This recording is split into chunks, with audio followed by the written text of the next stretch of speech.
appeared before the Congressional Committee to tell what I knew of activities which might lead to an attempt to set up a fascist dictatorship. The potential for the disastrous rise of misplaced power exists and will persist. The very word secrecy is repugnant in a free and open society. And we are, as a people, inherently and historically opposed to secret societies, to secret oaths, and to secret proceedings.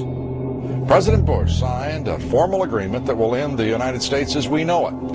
And he took the step without approval from either the U.S. Congress or the people of the United States. The secret organizations of the world power elite are no longer secret. It's known as the Bilderberg Group. Could their objective be world domination? I'm Jim Tucker. I've chased Bilderberg for 30 years. I'll never give up the chase. Bilderberg plan for the whole world is nothing less than world government. I'm not comfortable with that at all. Who elected these guys to run the planet? They are the elitists. They feel they should run the world for their own selfish interests. Now we can see a new world coming into view. A world in which there is the very real prospect of a new world order. Bilderberg is making great progress toward a world government, and only an educated, informed public can stop them in their tracks. David Rockefeller admits in his own memoirs that he wants to destroy the United States. Right. He's a traitor. It's good to be back at the Council on Foreign Relations. As Pete mentioned, I've been a member for a long time and was actually a director for some period of time.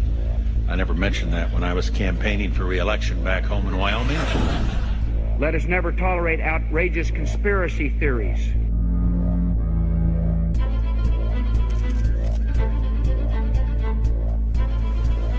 I need you to move off the property, please. Some shots were fired.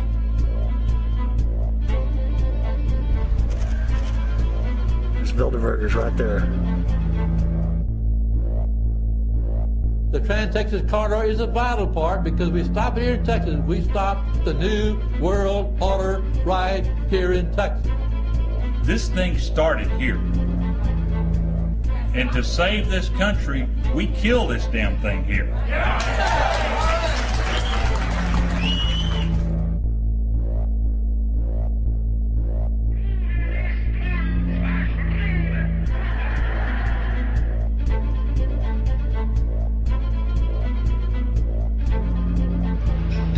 A chance for the President of the United States to carry out a phrase his father used, and that is a new world order. Your new world order will fall. Humanity will defeat you. The answer to 1984 is 1776.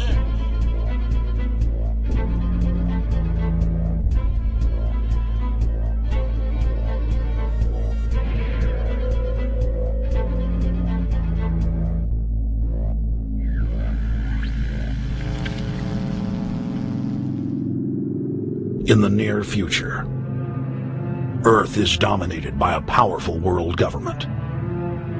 Once free nations are slaves to the will of a tiny elite. The dawn of a new dark age is upon mankind. Countries are a thing of the past. Every form of independence is under attack, with the family and even the individual itself nearing extinction.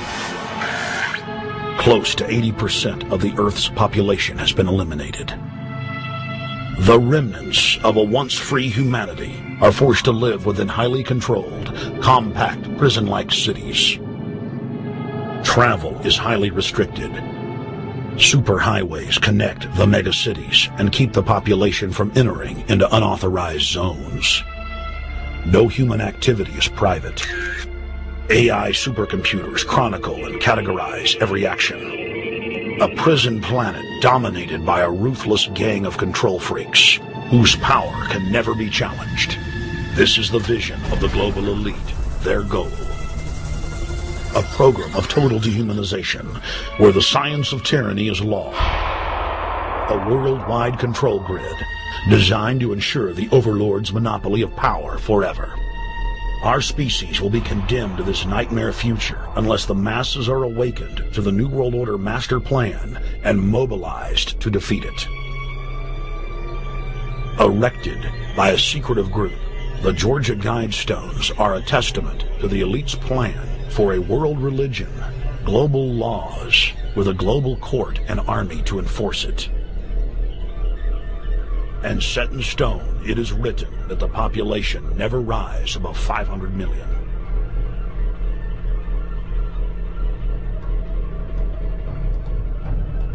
In this film, you will learn how our world is truly governed. You will see how highly secretive roundtable groups interlock to form a global intelligence network. This group has been steering planetary affairs for hundreds of years. Now, in the final stage, they prepare for open world government. A goal tyrants throughout history have lusted after. Dr. Michael Kaufman is a published ecologist specializing in ecosystem research, forest ecology, and ecosystem classification. Dr. Kaufman played a key role in blocking the ratification of the Convention on Biological Diversity in the U.S. Senate. The concept of a new world order has been around for centuries. It's been receiving tremendous play over the last half of the 20th century. George Bush, the first senior president, George Bush, used it a lot in his speeches and really implies that he really wants to see a order in which we have a universal or a global type of governance in which every human being on planet Earth is ultimately responsible to policies that are being formulated at the international level. It is a big idea, a new world order.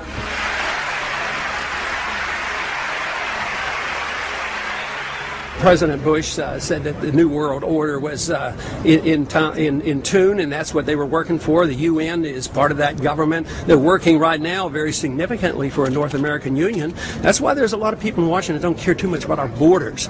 They have a philosophical belief that national sovereignty is not important. It's also the reason I have made very strong suggestion that we need not be in the United Nations for our national security. It's really always the same. You go back throughout all of history, the Roman Empire, the Soviet Union, Hitler during the Nazism was always saying that it's going to create the utopia for the average person, when in fact, history always shows that it does exactly the opposite. Conquest and empire is as old as civilization. Babylon, Egypt, and Greece. They all built empires in an attempt to rule the world. The Roman system at its peak dominated the known world. Complex governmental systems were developed to control diverse populations. During the period between the 15th and 19th century, new empires emerged and again waged war for supremacy. The nobility, as well as the thriving merchant class, were financed by a handful of private banks. Many of the great money houses would hedge their bets and finance both sides of a war. Sophisticated intelligence-gathering networks gave the financiers a clear edge over the governments they were slowly gaining control of. On the 18th of June, 1815, agents of the British arm of the Rothschild family looked on as Emperor Napoleon Bonaparte fought desperately to save his army from the jaws of a British-Prussian pincer attack. A Rothschild agent was able to get the news of Napoleon's defeat at the hands of Lord Wellington to Nathan Rothschild, a full 20 hours before the news reached London. Nathan, the head of the British arm of the Rothschild family, put out the rumor to the London Stock Exchange that Napoleon had won the war. Stocks plunged by 98%, and Rothschild was then able to buy up the entire British economy for pennies on the pound. When the news of Napoleon's defeat finally arrived,